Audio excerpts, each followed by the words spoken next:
Hi folks, this is Tony for A Minute to Midnight. When I was growing up, I used to love a program called The Life and Times of Grizzly Adams, and he had a cabin in the mountains, and I always thought I'd love to have one of those. These mountains form a backdrop, and this is my cabin.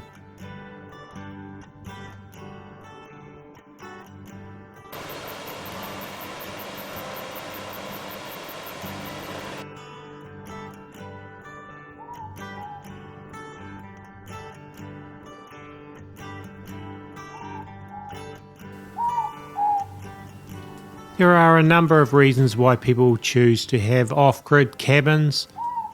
For example, the fact that things are getting so crazy in the world, perhaps people want somewhere to bug out to or escape to, or maybe just want to enjoy nature and be somewhere far away from where there's lots of people, or perhaps it's just a recreation and relaxation place, somewhere for a change of scenery, or to live a simpler and more natural kind of lifestyle.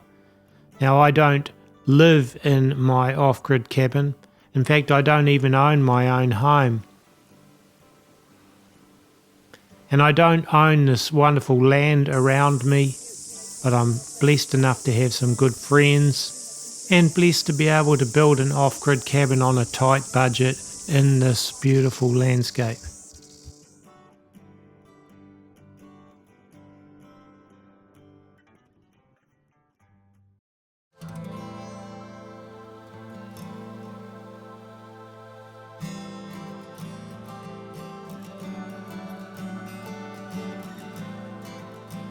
So I want to begin a series of videos when I get the chance, in amongst making the normal A Minute to Midnight videos, to cover some of the aspects of the learning curve and the enjoyment I have had, or me and Holly have had, working on and staying at our small and built on a tight budget cabin out here kind of away from it all. And I love coming up here in the hills with a backdrop of larger mountains around about, and just enjoying the nature and the simple life and relaxation that I can have when I'm up here. There are some awesome YouTube channels where people do it all themselves, great builders and make fantastic cabins, and I say hats off to those channels and I love them, like Bush Radical for example. But our story's not quite like that. I couldn't have done it all by myself. I've had help from friends with much better building skills than me, and Holly and I first started off in a tent on this piece of land. And I have fond memories of those times sleeping in the tent with Holly, hearing the owls at night and the sound of the waterfall, which I'll get to shortly. The first thing we did with the help of our friends was to fence off an area and to plant a small number of fruit trees. And then we began working on the buildings.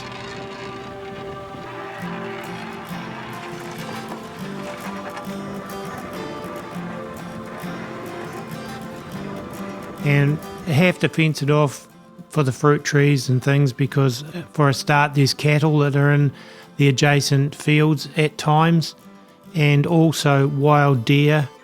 They come in and ravage anything like fruit trees if they get half a chance. Beautiful to see them, but you don't want them eating your fruit trees.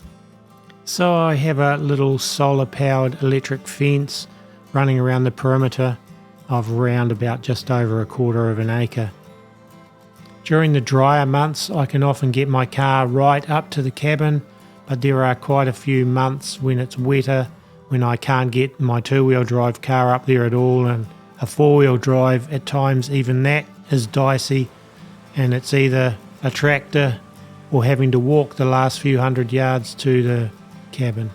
It can get pretty muddy, and occasionally you could get snowfall as well, though in this particular area the snow is generally pretty light and doesn't stay around too long if it does come at all, and some winters you wouldn't get snow at all, at least at this altitude. But of course the higher mountains not far away are covered in snow most of the winter and spring. But you can't take that for granted because there is always the potential for heavier snowfalls. It can still be pretty cold and frosty and all wet, and it's always nice to be able to go into the warmth, and there's nothing better than having a fire to get warm and making yourself a hot cup of coffee and something to eat.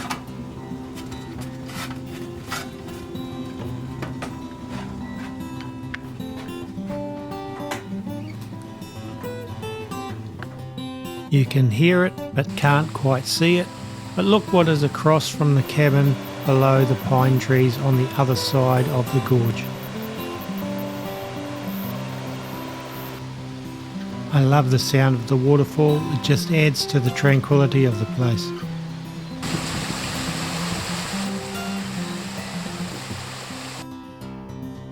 Pretty early on in the piece we decided we needed to build ourselves a bathroom and toilet, and we wanted it to be detached from the main building, but it's accessible by a deck, and so this outhouse works well for us. I notice a lot of people with off-grid cabins seem to go for long drop toilets in an outhouse. I didn't want to do it that way, and I wanted to include a good basin where you could wash your hands and clean your teeth and that sort of thing as well. And I wanted to make sure it had adequate lighting, so at night I have it just set up with simple solar lamps that you need to take out and put in the sun periodically to charge up. But they work well because you don't tend to spend a lot of time in the bathroom at night anyway. I do have a solar generator for the other buildings, but I will deal with that in a future video. And rather than a long drop toilet or a chemical toilet, we opted for a simple composting toilet that is based around a tall bucket that sits inside a box which I made out of 17mm treated plywood. The bucket's made of sturdy plastic, and you use sawdust in the bottom of the bucket, and then you sprinkle more sawdust on top after use. When the bucket gets close to full, you empty it in a prepared compost container a good distance away from the cabin. And this works actually really well. I found it doesn't smell badly at all if you use sawdust. It pretty much absorbs all the smell. We don't tend to get tons of flies around the toilet or anything either. And the system just seems to work quite well for what we want. And as far as the hand washing basin goes, I opted for a simple method that uses 2 large plastic containers and a Whale Mark II galley baby foot pump. I believe these foot pumps are made in Ireland. Again, for our needs this works well. A foot pump I'm very happy with. Probably the only thing that's a little bit tricky was converting the 15mm stainless steel hose pipe which comes from the sink down to 12mm, basically garden hose size fittings that go onto the outlet of the Whale foot pump. So I had to find a couple of adapters and rig them together to be able to do the transition from 15mm to 12mm, but once I had that sorted, it works really well. On the inlet side I just used garden hose coming from a 10-litre water container. The foot pump then lifts the water up to the sink and it runs through just the cold tap. I don't have the hot tap rigged up at all at this point. And then the wastewater goes into a grey water container that's 20 litres, and that sits underneath the sink. As you can see, it's going from pretty much a standard sink outlet pipe with a bend in it.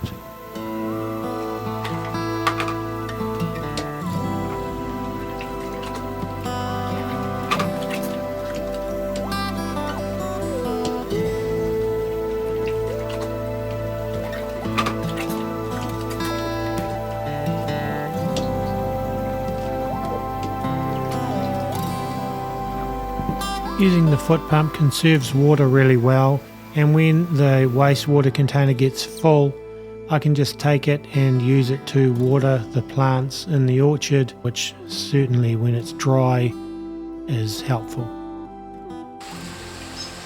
Over the next few weeks I'd like to make more videos from the cabin and explaining more of what I've done. It's lovely just to be able to chill out here and relax. Nice and quiet, just the sound of nature outside, and it's just peaceful. I love it. Things work slowly here on a shoestring budget. I can't always do things as fast as I'd like, and there's still plenty to do, that's for sure, but I'm making progress. Any progress is good progress. So I hope you've enjoyed this video. Please make sure you subscribe to our channel A Minute to Midnight and our website aminutemidnight.com. And if you did enjoy this video, please give it a thumbs up or a like, and feel free to comment too. Cool. Now that'll do.